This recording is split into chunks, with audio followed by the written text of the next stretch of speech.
Can a man's career now be trashed with just an accusation of sexual misconduct? The bar seems to be getting a bit lower and lower. And this week, two more powerful men have fallen from grace, at least temporarily. Ryan Lizza was fired from The New Yorker, and Tavis Smiley was suspended by PBS. But in both cases, the specifics of the accusations of sexual improprieties were not made public. No names, no stories, no nothing. And both men say the relationships in question were consensual. Smiley went on a forceful counterattack in a video posted on Facebook. PBS overreacted and they launched a sloppy investigation. It is clear that this has gone too far, and I, for one, intend to fight back. So have we reached a dangerous tipping point in the Me Too movement? And is this the start of a serious pushback from men and maybe women too? Let's turn to Raymond Arroyo, managing editor of EWTN News, along with Wendy Osefo, who's a Democratic strategist. Wendy, let's start with you. I can't stand men who do this in the workplace. Absolutely. I think it's foul and gross. I also don't like accusations made years later with no ability for an individual, man or woman, to defend themselves. Yeah. That's really, I mean, I know Tavis Smiley a little bit. I've known him for a casual friend for 20 years. I think he's telling the truth. My gut, I watched Tavis, I'm like, he's really ticked off.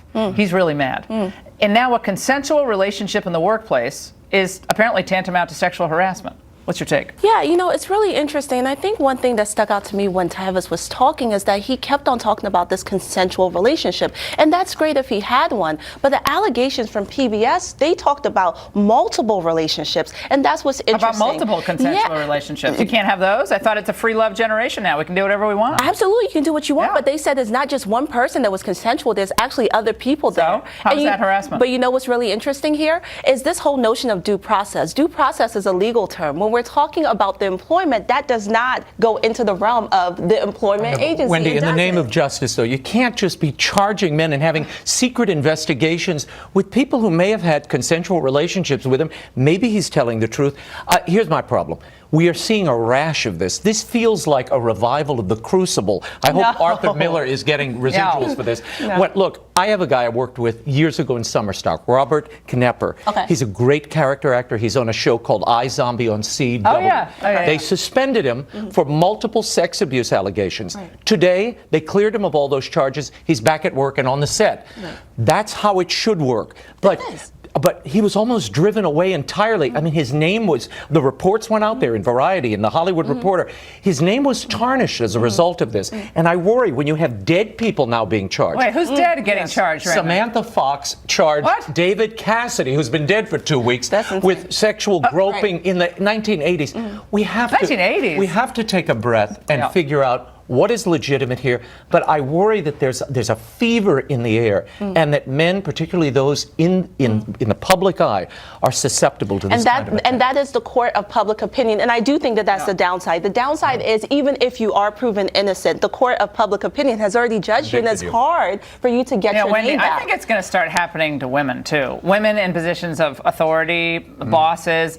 And I think women are going to get burned by this, because I think there are a lot of people who are not going to hire women, not because they don't like working with women, but because they're afraid. I think men and women perhaps are going to be afraid to operate in the workplace because of these kinds of charges. Years later, if you have a meeting behind closed doors, you don't know. What can you do? 10 years later, oh no, I didn't say this. I don't remember. 30 years ago in an elevator, you bumped me, and I felt awkward about that. It's not about that. It's about making sure that we conduct ourselves in a professional manner. Yeah. And I think if there's smoke somewhere, there may be fire. And we have to investigate that. See, I don't mind puritanical moral indignation. Let's take it across the board. Just make sure you act like a Puritan and comport yourself. Yeah, what was it? Marcy Kaptur, the congresswoman this week, said that, what did she say? She said that there was a member who had a cleavage that went down to the floor, and that was an invitation.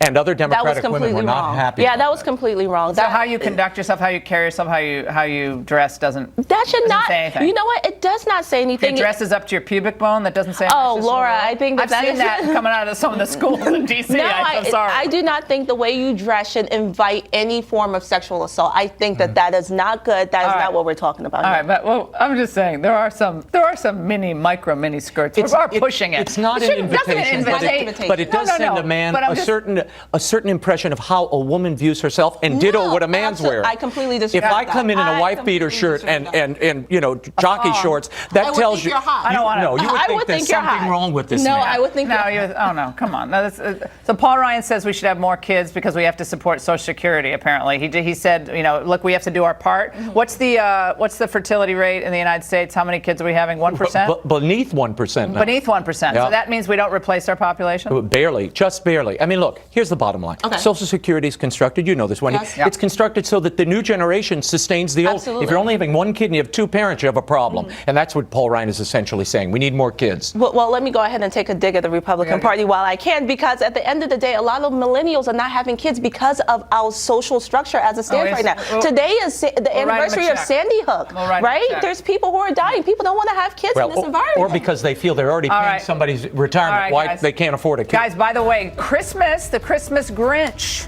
arrives in Nazareth. We'll explain. Wow, what's that about?